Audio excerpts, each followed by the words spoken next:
হোজাই ডবকাত বিশাল গণসমাৱেশত অংশগ্ৰহণ কৰিলে অখিল গগৈ। অখিল গগৈ আকৌ এবাৰ বিজেপি চৰকাৰক লক্ষ্য কৰি কেইবাটাও মন্তব্য কৰিলে। আগন্তুক সময়ছোৱাত কেনেদৰে মিত্ৰতা থাকিব, মিত্ৰতা থাকিলে বিজেপি পৰাভূত কৰিবলৈ কেনেদৰে সক্ষম হ'ব, সেই সকলোবোৰ কথা ৰাইজৰ আগত অৱগত কৰি অখিল গগৈয়ে আকৌ এবাৰ প্ৰমাণ কৰিলে ৰাজনৈতিক শক্তি।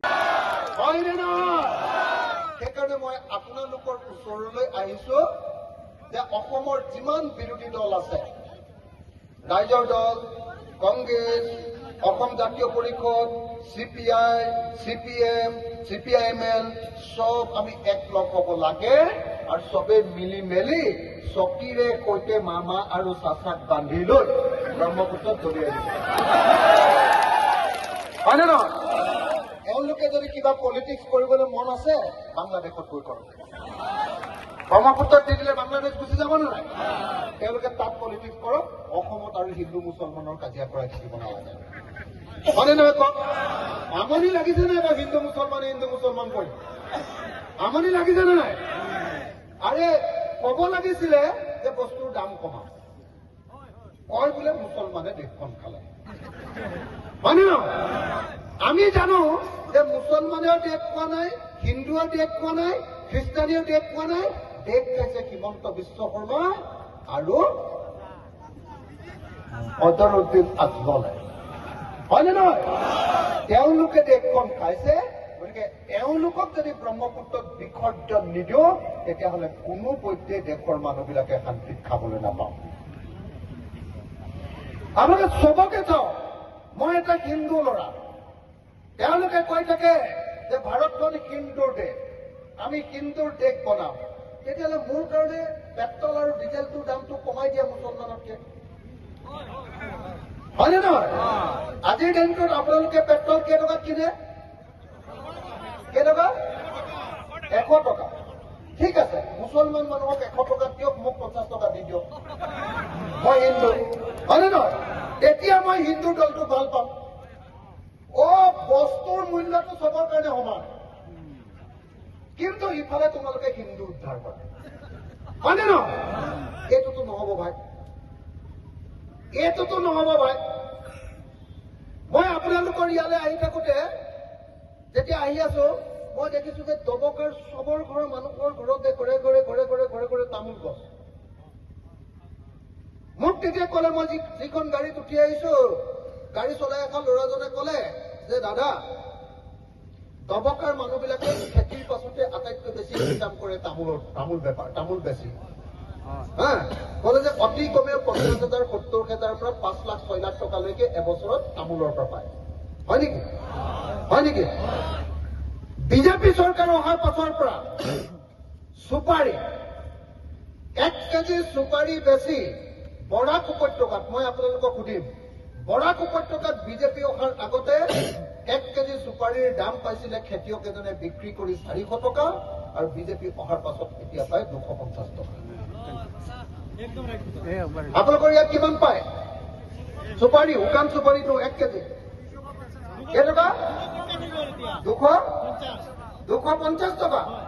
সেইটো সমানে। আগতে কিমান আছিলে? 400ৰ পৰা 500লৈকে পাইছিলে। হয়নে নহয়? এই যে 400ৰ পৰা 500 টকালৈকে পাইছিলে, কেনেকে খেতিয়ক বিলাকৰ, হিন্দু মুছলমানৰ ৰাজনীতি কৰি কেনেকে খেতিয়কৰ পেটত ঘূৰ মাৰিলে দেখিলে নে? কেনেকে দাম কমি গ'ল, বস্তুৰ দাম বাঢ়িছে, খেতিয়কৰ বস্তু কেনেকে কমি গ'ল? কেনেকে? কাৰণ আজিৰ দিনটোত হিমন্ত বিশ্ব শৰ্মা চৰকাৰে 1 কেজি চুপাৰীৰ পৰা 55 টকাতকে চিণ্ডিকেটৰ 2 নম্বৰী ধন তোলে। বুজি পালে নে নাই? কি কলো? কি পালো? কি কলো? মানে কি কৰিলে? যে চুপাৰী বিক্ৰী কৰিব নোৱাৰিবা। চুপাৰী ম্যানমাৰৰ পৰা আনিলে সেইটো চুপাৰী বিক্ৰী কৰিব নোৱাৰে। হয়নে? কিন্তু আমাৰ ইয়াত উৎপাদন কৰা চুপাৰী কিয় বিক্ৰী কৰিব নোৱাৰে? এইটোতো আমাৰ চুপাৰী, আমি বিক্ৰী কৰিমেই। হয়নে নহয়? ম্যানমাৰৰ পৰা চুপাৰী অনাটো বিক্ৰী কৰা বন্ধ কৰিব পৰা নাই। আমাৰ লোকেল চুপাৰীটো বন্ধ কৰি কৈছে যে গাড়ী যদি পাৰ হ'ব লাগে, ৰাস্তাত হিমন্ত বিশ্ব শৰ্মা চৰকাৰক এখন গাড়ীৰ পৰা 12 লাখ টকা দি যাব লাগে। তেতিয়া কি হৈ গ'ল? এতিয়া কি হৈ গ'ল? এতিয়া চুপাৰী আপোনালোকে বিক্ৰী কৰি আছিলে 400 টকা, চুপাৰী এতিয়া 250 টকাত বিক্ৰী কৰিব লাগে, 150 টকা আপোনালোকৰ মোমায়েকে সেইটো খাই পেলায়। এইটো হিন্দুৰ পৰাও খায়, মুছলমানৰ পৰাও খায়। কথাটো বুজিলে? বুজিলে নে নাই? তাৰমানে মই কি কৈছিলো আহিয়ে, যে খেলটো হিন্দু মুছলমানৰ দেখুৱাই দিয়ে বাহিৰত, ভিতৰি ভিতৰি লুটন। কথাটো বুজিছেনে?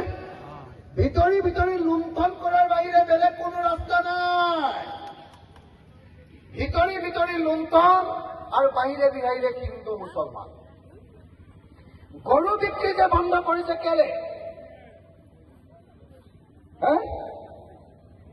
মানুহে বাহিৰত ভাবি আছে যে অকল মুছলমানক ডিষ্টাৰ্ব কৰিবলৈ গৰু বিক্ৰী বন্ধ কৰিছে।